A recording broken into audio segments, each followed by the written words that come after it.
রাসূলুল্লাহ সাল্লাল্লাহু আলাইহি ওয়াসাল্লাম সহবাস করে উযু করলেন, উযু করার পরে ঘুমাইতেন।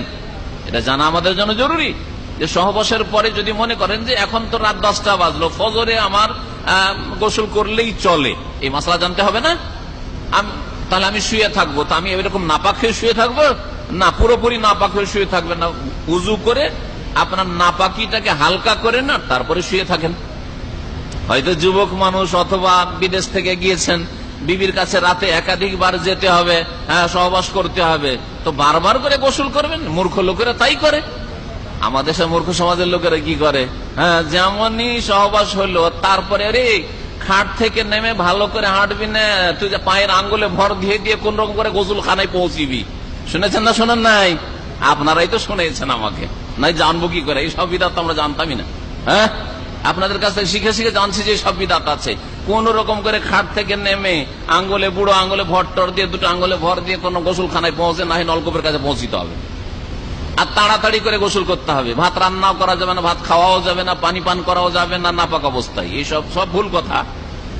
আল্লাহ এত ছাড় দিয়েছেন আর আমরা দিনকে এত সংকীর্ণ করে দিয়েছি। উযু করে নেন, নামাজের টাইম হয়নি যতক্ষণ পর্যন্ত উযু করে নেন, আর তারপরে আপনি আবার সহবাস করেন। আবার সহবাস হলে আবার উযু করে নেন, নাপাকি হালকা করে নেন, অথবা কাজকর্ম করেন, ডিউটি করেন, হাট বাজার করেন, ঘুরেন ফিরেন, সমস্যা নাই। নামাজের সময় আসার আগে আগে আপনাকে কি করতে হবে? গোসল করে নিতে হবে। এখন একটা মাসলা, রোজা সংক্রান্ত মাসলা বলি, নবীর জীবনীর সাথে সম্পর্কিত রোজার মাসলা।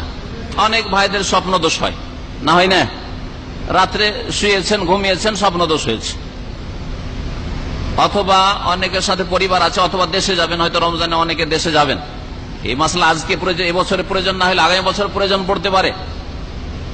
আপনার যখন জাগছেন আপনি সাহরি খাওয়ার জন্য, সেই সময় যদি গোসল করতে যান, ফরজ গোসল হয়ে আছে, নাপাক হয়ে আছেন, ফরজ গোসল মাথার উপরে আছে, ওই সময় সাহরি খেতে উঠেছেন, এখন যদি সাহরি খান তাহলে গোসল করা হচ্ছে না, আর গোসল করতে গেলে সাহরি খাওয়া হচ্ছে না, কি করবেন এখন? কে উত্তর দেবে? যে উত্তর দেবে তাকে একটা প্রাইজ দেওয়া যাবে। দেখি প্রাইজ একটা উঠান। এখন কি করবেন?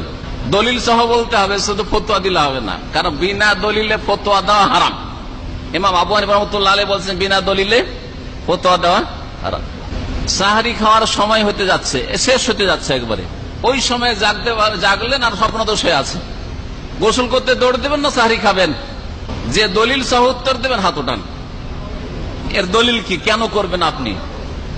কোরআনের একটি আয়াত, না রাসূলের একটা হাদিস, না নবীর আমল, কমপক্ষে আমল নবী এরকম করেছেন বলতে হবে।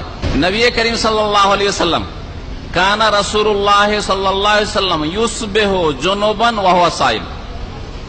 রাসূলুল্লাহ সাল্লাল্লাহু আলাইহি ওয়াসাল্লামের সকাল হয়ে যেত নাপাক অবস্থায়, মানে ফজর আজান হয়ে যেত, আর রোজা রাখতেন। তার মানে রোজা রাখার জন্য, নিয়ত করার জন্য পবিত্রতা শর্ত নয়।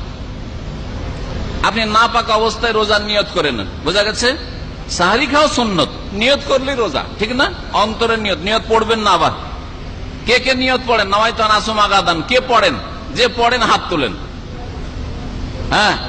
যদি কেউ পড়েন হাত তোলেন, আরবিতে যে পড়েন হাত তোলেন, প্রাইজ দিয়ে দেবো, অসুবিধা নেই, দেবো প্রাইজ। যেই ব্যক্তি এখানে এই ভাইদের মধ্যে নাওয়াইতু আন আসুমা গাদান পড়ে রোজা রাখেন, একটু হাত তোলেন। কেউ প্রাইজ নেবে না, এদিকে কেউ তো নিবেই না। নাওয়াইতু আন আসুমা গাদান বলে কে রোজা রাখেন, যদি হাত ওঠান তাহলে প্রাইজ পাবেন। কেউ নেই, তার মানে প্রাইজ পেলেন না। নিয়ত কেমন করে করেন তাহলে? নিয়ত কেমন করে করেন? নিয়ত কেমন করে করেন? অন্তর থেকে। কেমন করে বলেন যে আমি নিয়ত করছি, আমি নিয়ত করছি রোজা রাখবো, আস্তে আস্তে জবানে বলেন নাকি অন্তরে? যেমন নিয়ত করে এখানে এসছেন ওই রকমই, ঠিক না? যেমন নিয়ত করে এখানে যে দিনের কথা শোনার জন্য একটু আগে ভাগে যায়, ঠিক না? ঠিক এইটাও নিয়ত। নিয়ত মানে অন্তরের ইচ্ছা, অন্তরের সংকল্প। তো কি বলছিলাম, রাসূলুল্লাহ সাল্লাল্লাহু আলাইহি ওয়াসাল্লামের সকাল হয়ে যেত জুনবি অবস্থায়, নাপাক অবস্থায়। সাহরি খাওয়া সুন্নাত, সাহরি নাপাক অবস্থায় খেতে পারেন, নিয়ত হয়ে গেছে। তারপরে ফজরের নামাজের আগে আগে আপনার গোসল করেন, তাড়াতাড়ি গোসল করেন, ফজরের জামাতে হাজির হন পুরুষ মানুষ। জি, এটা করতে হবে। তাহলে নামাজের জন্য গোসল করতে হবে, সাহরি খাওয়ার জন্য, রোজা ধরার জন্য, নিয়ত করার জন্য গোসল করা জরুরি নয়।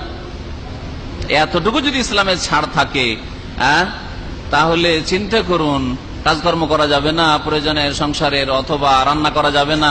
আমাদের দেশের মহিলারা যদি বৌমা সম্পর্কে, আগের মহিলারা বিশেষ করে বৌমাকে জানতে পারে যে নাপাক আছে আর রান্নাঘরে ঢুকেছে, ধাক্কা দিয়ে বের করে দিত। ধাক্কা দিয়ে বের করে তো ও বউকে রান্নাই করতে দিবে না, গোসল করে আয়, না হলে কিচেনে ঢুকবি না, সব বাড়ির বরকত সব শেষ করে দিবি তুই। হ্যাঁ, এগুলো যে হালত অজ্ঞতা। যাই হোক, আমরা আমাদের বাইরে চলে যাচ্ছি কথার। বলছিলাম যে কিতাব মানে হচ্ছে কোরআনে কারীম, ওয়ায়ুআল্লিমুল কিতাব ওয়াল হিকমা, আর হিকমত মানে হচ্ছে রাসূলুল্লাহ সাল্লাল্লাহু আলাইহি ওয়াসাল্লামের হাদিস। জি।